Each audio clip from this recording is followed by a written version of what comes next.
So, you want to design a game. Maybe you're already designing a game. Maybe it's not a game.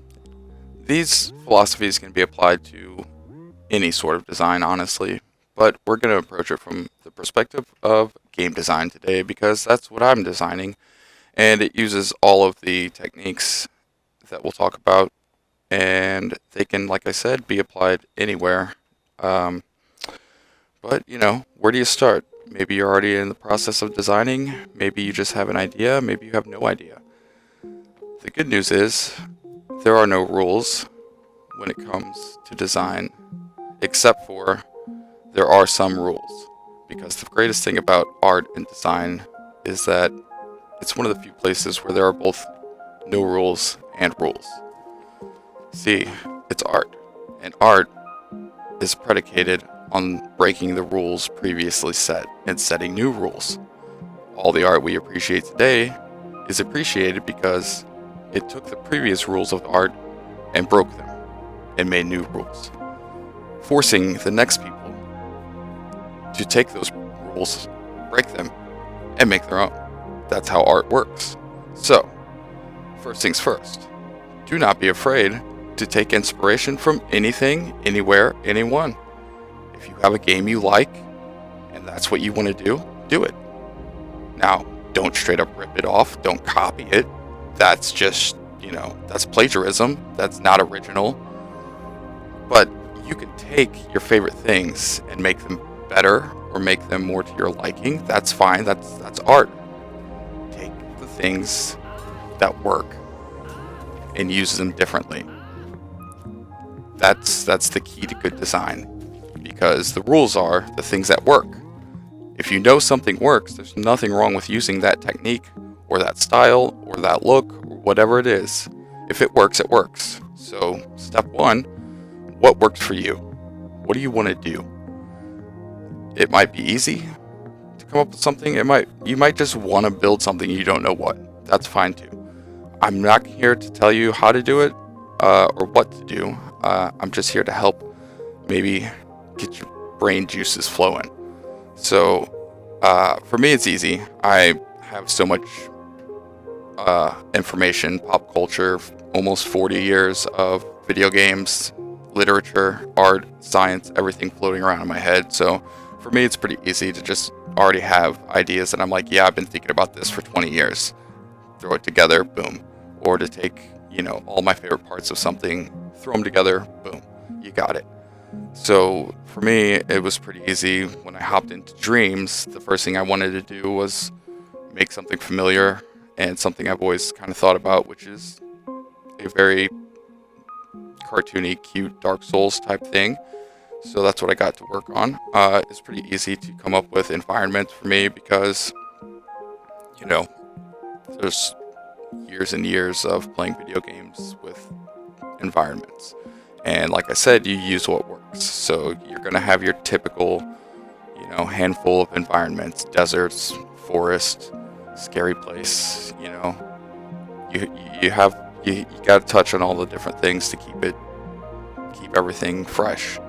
So for me, it's pretty easy to throw things together, but it might not be for everyone because, not everybody is drawing from the same pool. So first things first, like I said, what do you want to do?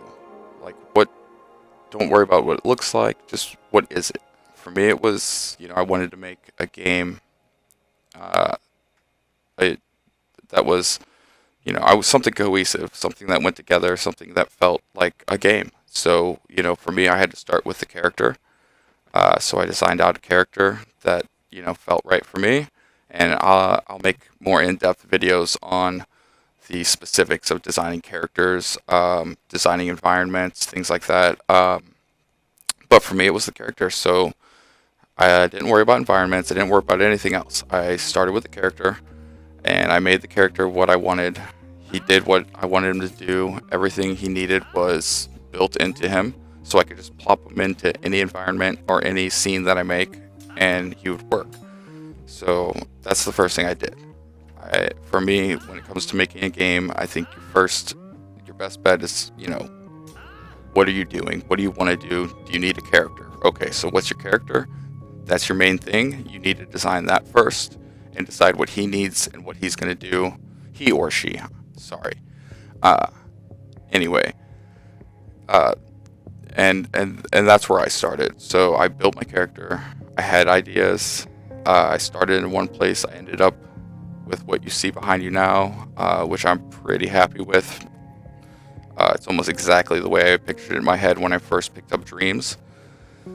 But anyway, so I designed him out and then got him working, doing what I wanted him to do. And then I had already had sort of an idea. So depending on what you want to build, you need to, decide what you need, because that's the next step after deciding what you want to build. You got to decide what you need to build it.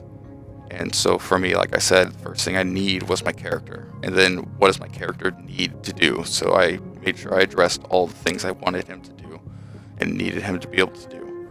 And then I got to work. For me, I'm building sort of a central hub world with branching out worlds, because when you're working with scenes and dreams, the way that Dreams does, and building dreams out of separate scenes, that's basically, for me, that's the best way I envision making a game work, is that you make a central hub scene that can have exit and entrance doors to all the other scenes you want to go to, and then they can connect to other scenes and all that. And that's stuff to talk about in different videos, or maybe do some tutorials in the game or whatever.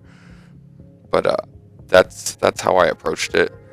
And so I got to work on, after the character, on designing out sort of a hub world, which for myself, I went to paper. I sketched out just a rough design of what I wanted, like basically a top-down map of how I wanted the layout to be a little bit. And then I just went into it, got to work, and I follow my heart, and I just kind of go, what's the first thing I want? Okay, for me it was, a central little, like, design the place that you're gonna spawn in and spend most of your time. How do I want that to look and feel? And as I'm doing that, I'm plugging in, little things, trees here and there. Oh, I kind of want this to look like this, and I really just, I approach it from a chaotic approach, because I've got little bits of everything already floating in my head. So it's hard for me to just focus on one main course and go for that, which, I kind of did, because I started with the character, but that's only because the first thing I did, the first 3 days into Dreams, is when I built the Dork Souls little demo. I decided, like, hey, this is kind of what I want to do. I'll try to see if I can make the concept work, and if I can make the concept work, then I'll actually make the game. And it worked. I made the little level work, and it felt good, and I was like, okay, I can expand on this and do what I want now, because it's definitely possible. So I already had a pretty good idea of what I was going to do, because I made what I call a sketch, a virtual sketch of it, which is the Dork Souls demo level, which is quite different, as you will see. Like, the character's design, you can see where I came from and where I went with that. But that's where I started, so it was easier for me to kind of have an idea in mind. And then, obviously, in my case, I'm quite obviously basing a lot of my design off of my favorites, which is, like Legend of Zelda and Dark Souls. From Software in general, their design is very much resonates with me. I'm not a fan of hand-holding or linear game design. I feel like a game should have all the elements of a story and all those things, but you should also be able to approach it from multiple angles, or at your, like, whatever your play style is. So that's the approach I take, is, less hand holding and more figure it out yourself. I'm going to create, an environment for you to want to explore, and then your exploring is going to reward you throughout. And then on top of that, of course, like in Dark Souls, or even, like I said, my original inspiration, which is The Legend of Zelda, the original Nintendo Legend of Zelda. They put you in the world with nothing but a top-down view, and your own wits to go explore. And the infamous cave. Hey, it's dangerous to go alone. Take this, you get your sword, and then you're off. That's it. They don't tell you where to go. They don't tell you how to get to the next boss. They don't even tell you there are bosses. They don't tell you what you're doing. You have to pick it up by just exploring. And that's always been sort of my approach to the whole thing. From day one has always been, less hand-holding and more let the player figure it out, because especially nowadays, so many games are designed to just hold your hand and walk you through it. And I've always felt like they're treating you like you're dumb. Like, hey, do you need to have your hand held? I mean, anyway, rant over. For my approach, I wanted it to be friendly to the eyes, cute, but also still have the serious feel of, a Dark Souls type game, which Legend of Zelda Breath of the Wild really nailed that. So it's not, again, like I'm not tapping into any new territory here, and that's not the point. But that is the point that I was making before, where design is honestly taking what works, or what works, or what works for you, and using it in your own way. So, look at every popular video game right now. What is it? Oh, is it Fortnite? Is it shooting stuff? Is it Warzone? Is it, Rainbow Six? Like, Rogue Company? Like, all these games, are great. Apex Legends, they're all, they're, not great, but they're good in their own right. They all have something different about them, and they all offer something different to everyone who plays them, and the people who play the different ones instead of the others. That's why they do that. They all have something for somebody. But essentially, break them down, they're all the same game. They're literally all the same game. And if you play one, you play all of them. And if you fight about, you play Fortnite versus, you play Halo or whatever, like, get over yourself, because you're playing the same game. You're literally playing the same game. You're talking the same trash. You're doing the same thing. Aim and shoot. Jump and run.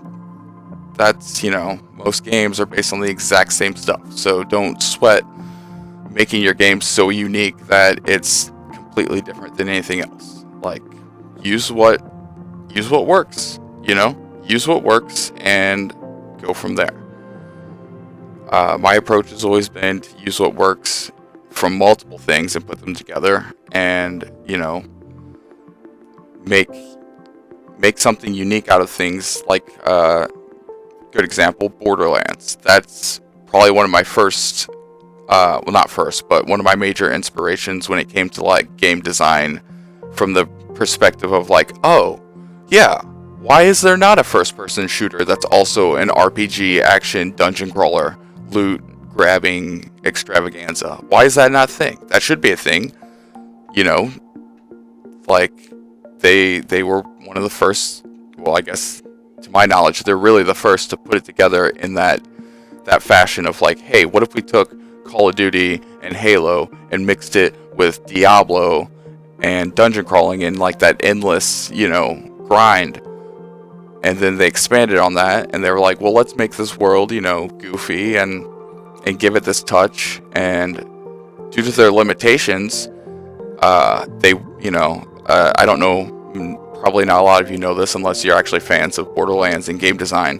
But like in the case of Borderlands, their design was way different when they initially launched their title and everything. When they talked about, what they were going to build, it was much more realistic looking and hardcore. And then one of their main design aspects was multiplayer split screen. They wanted couch co-op, and to them that was a deal breaker. And the only way they were able to do that and achieve that at the game pace they wanted was if they changed their graphics down to that cell shaded style that we now associate with Borderlands. That would not have happened if they weren't limited in the scope of what they were trying to do. And so they had to change their tune, and they were like, hey, we want to keep multiplayer and split screen. That's our goal. We're not compromising on that. So what do? They changed their graphics, and boom. Now Borderlands is a visual masterpiece staple of, game design. When you see that style, you go, oh, Borderlands. They like, that looks like Borderlands. So, that's my point. You take things that work in other areas and put them together in ways that nobody thought of, or maybe that you thought of yourself. Maybe you were playing a game and you're like, man, I wish I could do this thing. Well, in dreams, you can literally do that when you're designing your own type of thing, especially if you're designing a game. I've been in the middle of testing something in my own game and been like, oh man, I wish I could do this. And then, instantly it was like, oh wait, I can make it where I can do that. And, spend a few hours making that happen or whatever. So everything's possible. Don't be afraid to take things from other places, but do not just straight rip things off. It's just, be original. Even if it's stupid, be original. Don't just straight copy stuff. I mean, I guess if you're just starting out, there really is nothing wrong. That's the best way to learn. So let me just say that if you're just starting out and you're not good at this and you're just learning. I mean, that's how I learned to draw when I was a little kid, was I traced my coloring books with, I put paper over my coloring book and I just traced that, and I would draw and learn how to draw things, and I'd keep tracing it until I could draw it by myself without tracing it. And then, from there I could start drawing it in different positions and different poses and, background scenarios, whatever.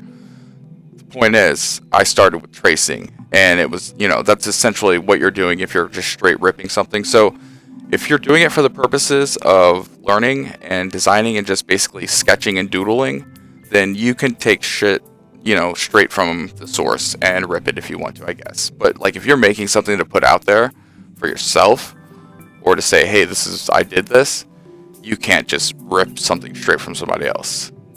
Concepts are free. You can always take a concept, but the actual thing, you can't do that. So always remember that, and always put your own touch on whatever it is that you're using, even if it's, if it's specific to something else, put your own touch on it. Use a different font, use something else. Make it a little bit different. Just, so you can say, this is my version of it, or whatever. Otherwise, there's really no rules other than, what works. Like I said, the only rules of design is what works. And, the only way to advance art and design is to take what works, the previous rules, break them, do something different that wasn't thought of as traditional or, something that was acceptable, and then it becomes acceptable, and that becomes a new rule of oh, this is this design of art, this is now this design, this is this. Well, all of those things came from taking the rules before them and breaking them. Somebody going oh, well, you're telling me that I have to have rules? This is what art is? No. I'm going to do it my way. I'm going to take your way and I'm going to break it. And then some other people were like, yeah, that's cool. Yeah, I like that. He broke the rules and it's cool. So when it comes to design, take the rules and break them. Because there's no rules except for the rules. If that makes sense. It's a very circular logic, but that's how it works. I mean, that's design. That's the great thing about art, is there's at the same time rules and no rules, because you take what works and then you do your own thing. So like I said, started with my character, you might just, you might not be doing a character, you might be building a scene with an environment, and, the scene is your character, and the environment is your character. Your character is whatever, honestly, the focus is. Whether, like I said, it's an actual playable character, or it is the environment, or it is the music, whatever it is that's dynamic and part of the central theme of your project, that's the character. And that's where I started, and you want your character to work. And you want your character to be designed. And then everything else can flow from that and be designed out around the character. Like for me, I said, I have all the aspects going on at the same time, and I build them as I go. That's just how I work. I've played, like I said, in previous videos and earlier, I've played games for almost 40 years now, and so for me, it's just a matter of experience, just taking all the levels and designs and things that I've learned and seen and experienced, and then using them. You play games, you're definitely, if you play them, you're making a game that you want to play. If you're not making a game that you want to play, then what's the point? Like, you gotta make something you want to play, otherwise there's really no point. So that's a good marker of your own progress, is if you enjoy playing and doing what you're doing, then you're on the right path. I spent countless days, like, I'm telling you, I treated this like it was a paid project, and I was working endlessly on it for 2 weeks straight, and it was only because of how much fun and how much passion I literally had for it. And then when I test something, I was finding myself actually having fun. Like, there were moments where I'd just stop and I'd be like, whoa, that wasn't just fun because I made it. That was actually kind of fun. Like, I'm on the right track. So, and now I'm at a point where I'm actually, like, there's things that I put in the game that I'm trying to test, and I can't even test them because I made the game, like, the game is exactly what I wanted, but it's, at points, it's too hard for me to even do. Like, I suck at my own game, and that's both a great feeling and a terrible feeling, because it's like, on one hand, you're like, oh man, I made this thing, I should be way better at it. What the heck? And then on the other hand, you're like, wait, this is exactly what I want. This is the feeling I want. Like, again, I'm obviously referencing Dark Souls, and that concept of, like, unforgiving, 0 deaths. And so, that's part of the game design in my game, is a 0 death attitude. And so when you die, it resets your whatever you were working on. In my case, it resets your things you collected. So in order for me to test a certain feature, I have to have collected a certain thing a certain amount of times to trigger the event. And every time I get close to having enough of those things, I end up dying. And it's just like in a Dark Souls scenario, when you're trying to get to something and you die and you have to go, like, I had to put the controller down and step away, and that was a strange feeling, because I was proud of myself and upset, but that told me I was on the right track. So enjoy what you do, and if it's not fun, and it's not fun for you, then change it, do something different. Like, you should be doing what you think is fun, and you can't go wrong. You just can't, like, unless you're, like, one of those 1% of people who have, like, something so strangely unique to them that, like, nobody else would like it. Then, think about it. There's billions of people like you, like me. Like, the reason things are popular is because there are people that like them. in mass. So, you know, if you like something and you're doing it and you like it, there's probably going to be an audience for people, you know, out there for you. I mean, when I jumped into Dreams, one of my first things I did was play a game where you just use the triggers to make a guy spin around and do flips on a bar, like a little gymnast guy. And I literally played that for like an hour, just spinning him around as much as I could. And I guarantee the person who made that, while, you know, they enjoyed it, that wasn't their passion. They weren't like, oh, I'm going to make this spinning, flipping guy game. They probably just saw a few features and were playing with it and put them together and were like, hey, this is fun. And it worked. And it does work. And it's super simple. But I guarantee that wasn't their passion project. So, you know, you can have both. You can have something silly that works, or in my case, like I will test out techniques and logic ideas on different things. Or sometimes I'll see a video or learn a technique that somebody's using for one thing, and I go, hey, that would actually work for me to do this. But that's, you know, that's a logic side of things. From a design perspective, it's really just about knowing what you like, knowing what you want, and knowing what you need. Everything else is, you know, is really up to the viewer, the consumer, and you can't control that. Then there's no point in trying to. So when it comes to design, approach it from a place of rules but no rules, you know, and don't limit yourself, but also don't steal, don't straight rip things. Like, give yourself credit, like change something, do something different, but don't be afraid to take a risk and do something completely different. But also don't expect something completely different to work every time, because it will not. People love familiarity, and that's a thing.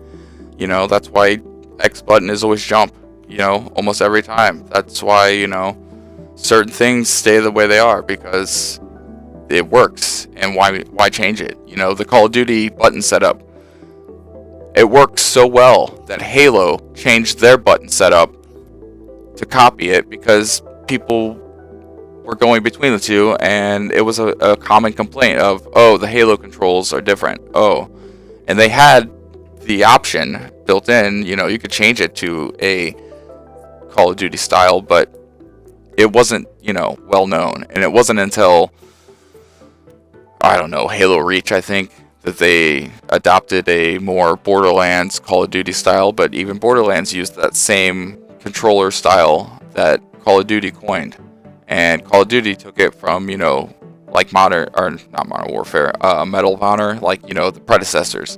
They all kind of expanded upon each other until we all decided that, hey, this is the button setup we like. And any game that changes that, you know, it can go either way.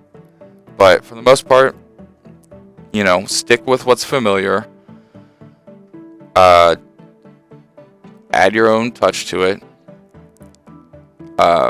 Like I said, find out what you need, what you want, and how you're going to do it, and how to put it together. From there, it's just about the details. You know, character design, game design, level design, atmosphere.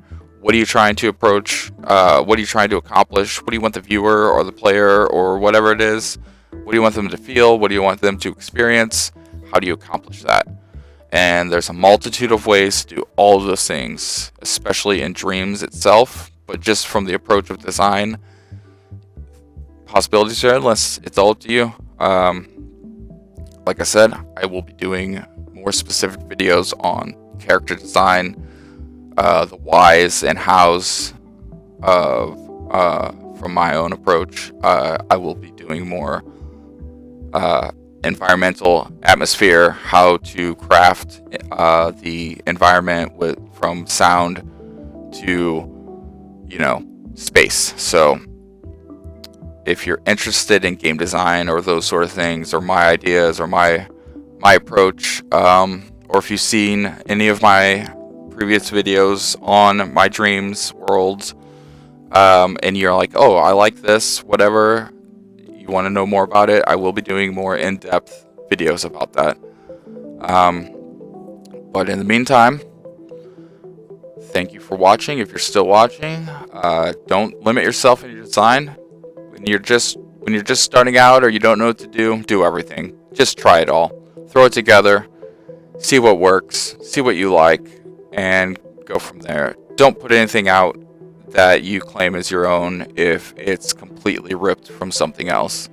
Don't take credit for things you didn't do. Other than that, you know, when it comes to like dreams, the Dreamiverse, if you can grab it from there, it's shareable, use it. That's what we make it for. You know, I'm not putting any of my stuff on there yet until it's all done, just because like I don't want anybody to just start remixing a bunch of things I made. Something about it just makes me feel bad. It's like, ew, that's my baby, don't touch it. But I obviously took other people's stuff and remixed it and used it the way I needed to. So, I mean, there's nothing wrong with it. That's what it's there for. So, just, you know, like when it comes to dreams, it's a playground. Have fun. Use the toy box. Put things together in ways that you didn't expect. And maybe you'll find something cool that you didn't expect. Like, this game has a very typical feel and look to it, if you ask me. Like, I don't feel like I did anything special here. I'm just taking a bunch of things I like, look wise and feel wise, and putting them together. I have other ideas that are completely different. I'm gonna make a game, you know, basically for little girls after this, like a dress up, cute little, like, wear outfits and mix and match and get pets and, like, you know, train, like that sort of thing. I'm not weird. I have 2 daughters, so it's for them. This is for myself. This Dark Souls like thing is for myself. But then I'm gonna approach something different, make a more cutesy, kid-friendly game aimed at girls, because I just feel like there's not enough things for girls. And although I don't want to be like, oh, girls Barbies, here, you like dress up, at the same time, that's what works. That is what girls like to do. So, you know, and any kids, I mean, we all like to change our outfits in games. We like to dress up. We all like that. So the next thing I'm going to work on is a game more about switching up cosmetics, and all about, you know, the gameplay itself is just going to be cosmetics and, you know, no real point to it. It's going to be for, you know, kids. You know, I want little kids to be able to, like, pick it up. Little girls, like, you know, oh, I want to wear this dress, whatever. But at the same time, the techniques I'm working on for that game are going to be applied to something more like this Dark Souls game, to where you could, you know, customize the character, because that's really what I'm doing. My next goal is I want character customization, so I'm going to make a game that revolves entirely around just character customization and nothing else. You don't, you know, you have the puppet. The puppets are free. You just pop them in, they work, they do all the basic stuff. You don't need to worry about that. So, you know, all I have to do is work on one aspect, which in that case is character customization and costumes. How can I make costumes and clothing? So, you know, again, the point of that was, don't limit yourself. There's so many directions you can go. I'm gonna go from this Dark Souls type thing to like an Animal Crossing, you know, dress up game, and then from there I've got a couple other ideas that I'm going to work on. A couple of different types of games that I'm going to work on. I've got, like I said, I've got years of game design both in my head and written down, because I've been into this sort of thing forever. So just start with if you're just starting out, start with just doing everything. That's the best advice I've got. Look at everything, watch everything, read everything, do everything you can, and go from there. Again, if you're still watching, this was a long one. Thank you. I love you, and goodbye.